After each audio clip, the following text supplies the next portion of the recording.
Yo, what's up everybody? Mona Morrissey back with another episode. Today we're going to talk about the vintage Harry Potter trading card game. Yes, there was a trading card game. Some of you might know about it, some of you might not. It's totally cool. We're going to learn about it right now. So in 2001, Wizards of the Coast created a Harry Potter trading card game. That name might sound familiar because Wizards of the Coast also created the Magic the Gathering game that is very popular and has been popular for ages. The Harry Potter trading card game was unfortunately short-lived. It only lasted in print until 2003. And so it had a very, very short lifespan, but nonetheless, it stays very active in the small community of Harry Potter TCG fans, and hopefully now will extend to all of you that had no idea that it existed. These are the trading card game booster packs.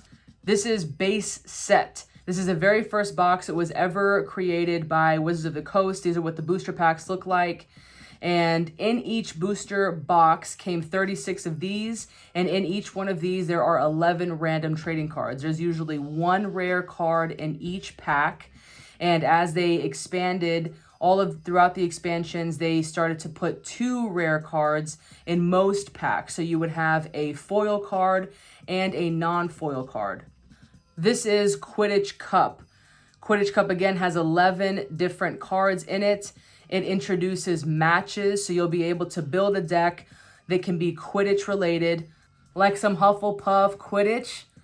And you'll be able to say, all right, well, I want to have a match, and I'm going to have the match in play, and hopefully you'll be able to do a ton of damage to your opponent because that's the point of Quidditch, right? It's extremely brutal. This is Diagon Alley. Diagon Alley introduced locations. As we all know, you go to Diagon Alley so that you can get all of your school supplies and anything else that you need for your stay at Hogwarts School of Witchcraft and Wizardry. So Diagon Alley was really cool in that it added locations like Madame Malkin's, Wand Shop, etc. So you got a whole bunch of really cool cards coming out of this expansion that will make your deck really brutal and something really, really fun to play with. Adventures at Hogwarts.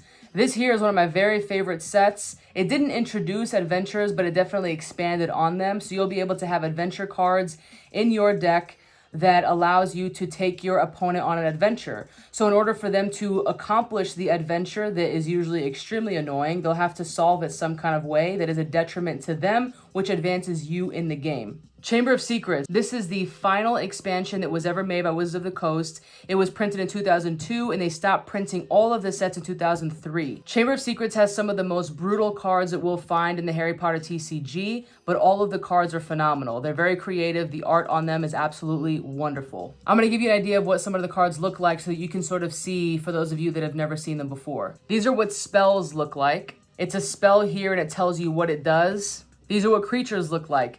This creature in particular has a lot of health, but other creatures will actually do damage to your opponent. This is an item card.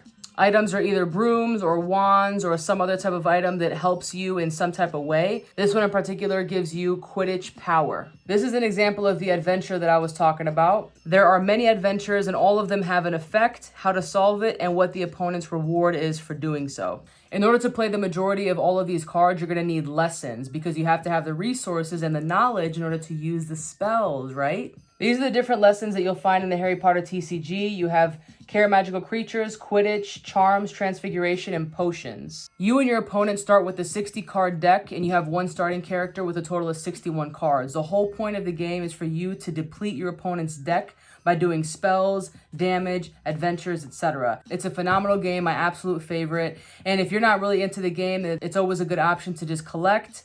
If you want to learn more about it, you can go to my YouTube channel, Into the Flu, where I talk all about the Harry Potter TCG. If you have any questions, you can, of course, hit me up. I hope you guys enjoyed this episode where I introduce you to the Harry Potter TCG, and I'll catch you next time.